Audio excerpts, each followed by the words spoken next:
Kita jumpa lagi dengan Dr. Fathul Bari. Nah, ini beliau dokter di KPSBU Lembang. Pak Dokter, sudah berapa tahun bekerja di sapi perah ini? Kurang lebih 15 tahun. Wih, 15 tahun. 15 tahun. Jadi begitu lulus? Enggak. Langsung? Enggak.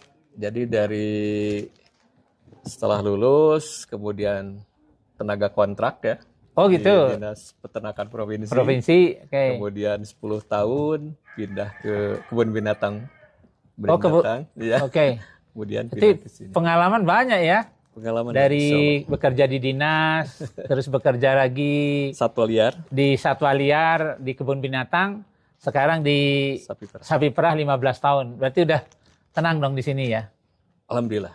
Nah, sekarang kita tanya beliau nih, yang displasia pasca partus atau setelah sapi perah ini melahirkan, apa sih yang sering terjadi?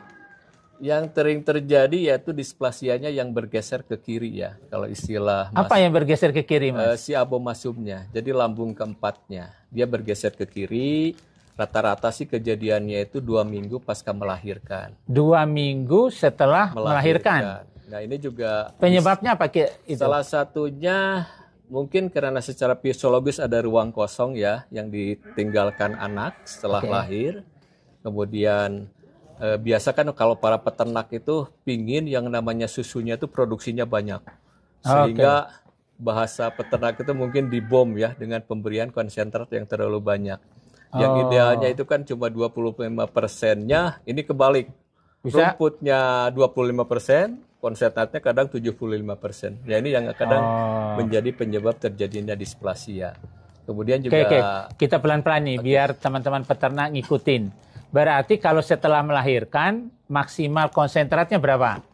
Ya bertahap lah, bertahap. Bertahap itu dari berapa sampai maksimal? Ya secara ideal kan 1,5% ya dari berat badan ya konsentrat. 1,5% dari berat badan. Jadi kalau terlalu banyak dia bisa asidosis juga. Nah maka harus seimbang antara hijauan dengan konsentratnya. Betul. Nah terus apa resikonya?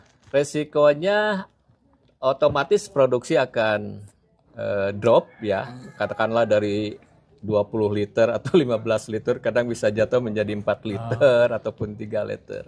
Dan itu juga penanganannya sekarang ya alhamdulillah kalau gejalanya dulu nih sebelum ditangani, gejala klinisnya apa sih yang terlihat? Gejala klinisnya paling sederhana adalah sapi itu tidak mau makan konsentrat.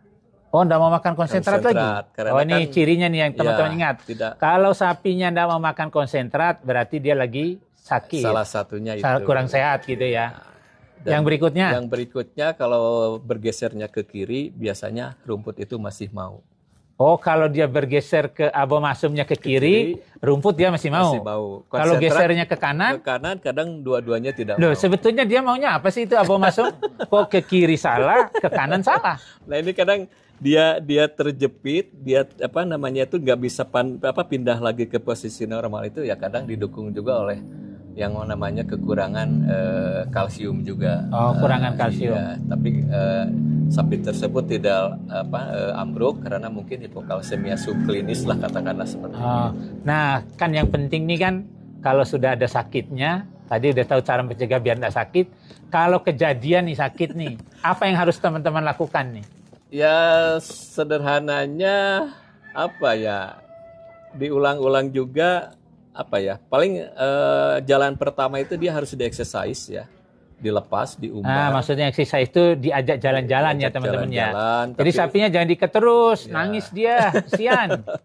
Ajak jalan-jalan dan itu juga kalau misalnya sembuh ya kembali ke posisi semula. Tapi kalaupun dia masih menunjukkan gejala tidak mau makan konsentrat ya paling jalan terakhir ya harus dilakukan operasi ataupun pembedahan. Di pembedahan di perut? Di perutnya kita buka plank kirinya, kemudian kita reposisi sementara ya abomasumnya itu kita tambatkan di sebelah kanan. Setelah itu nanti dibuka lagi tambatannya itu? Tidak. Jadi itu seperti orang kalau operasi pakai benang yang memang dia langsung larut gitu ya. Jadi itu teman-teman diikat, maksudnya tadi diikat biar abomasumnya nggak gerak lagi. Tapi kan operasi ya. Operasi. Itu biayanya berapa itu? Kalau di kami rata-rata per ekor sampai sembuh itu 1 jutaan. Sampai sembuh 1 juta. 1 juta. Daripada untung hilang 1 juta. Nah, jaga sapinya biar tidak terjadi tadi displasia abomasum. Jadi saat dia mengandung, ajak dia jalan-jalan gitu. Itu kayak kalau peternak kan, kalau lagi sama-sama muda, istrinya hamil muda kan senang tuh diajak jalan-jalan. Nah sekarang sapinya harus rajin diajak jalan nih Pak Denny. Jadi supaya dia tidak gampang sakit ya. Biar dia sehat. Nah ini harapan kita Sobat Ternak sekalian. Jadi dari kita bincang-bincang tadi, mudah-mudahan ada langkah-langkah antisipasi dari Sobat Ternak sekalian dalam beternak. Harus dijaga kekurangannya apa, kecukupan dari nutrisi ternaknya juga harus diberikan sehingga dia bisa hidup sehat, bisa memberi produksi susunya bagus, dan dengan begitu kan memberikan kesejahteraan. Kalau operasi lagi 1 juta coba gimana? Susunya kurang karena dikasih antibiotik nggak bisa diminum, kan dibuang ya susunya, diperah biar nggak terjadi sakit juga kan? Nah, lalu kemudian sudah diperah, dibuang. Udah susunya buang paling tidak seminggu 2 minggu. Berapa lama? Rata-rata sih di 2 minggu. Nah, rata-rata 2 minggu nggak produksi. Udah 1 juta. Ruginya berkali-kali. Nah, oleh karenanya kita jaga sapi-sapi kita supaya tetap sehat dan terus berproduksi. Jos, jos, gitu. Terima kasih.